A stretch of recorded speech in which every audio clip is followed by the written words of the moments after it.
Dodávku. Na čo to? Na dodávku, mladý muž. Torneo Courier. Ten je dobrý. Ford ti žehnaj. 1 liter, 3 valce, benzín, turbo a green power. Príplatková Bursting Green s príplatkovou bielou strechou, to už nie je obyčajná dodávka. To je príbeh.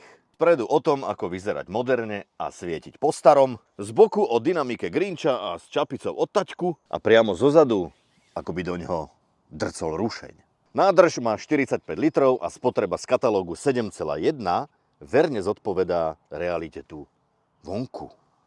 Predný plastový nárazník je lakovaný vo farbe karosérie.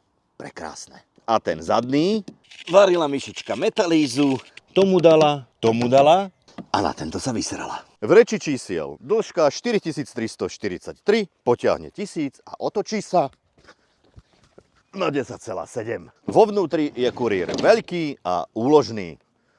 Nepchaj tam to sa. Priehradky palubovky, ktoré pôsobia veľmi otvorene až na jednu introvertnú výnimku. Držiaky na poháre, ktoré príjmú aj drobné predmety. Vo dverách nájdú útočisko fľaše a ďalšie drobné predmety. Tu máš organizér na tablety pre chudobných na A4. Tu na všetko, čo už nechceš nájsť. Kufry priečinky s americkou logikou. A hlavne miesto, kam uložíš výsledok rannej snahy susedovho Rottweilera. Niekto ide ráno behať, niekto venčí psa na asfalte. Posed za volantom je výborný, ale z tej výšky máš pocit, ako by si riadil panelák z kočikárne. A sada predných sedadiel 11 ponúka nastavenie vodiča v 6 smeroch a spolujazca v 4. 6 a 4, to nevychádza.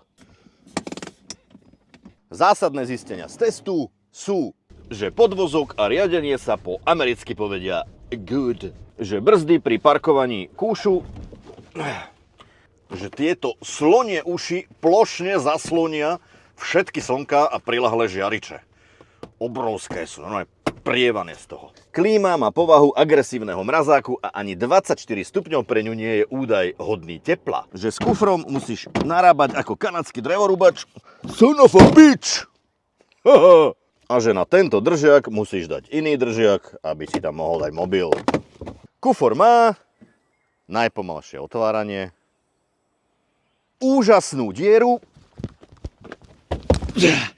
570 litrov a 2162, keď si vyklopíš. K tomu obrovský tieň a skratku načúranie.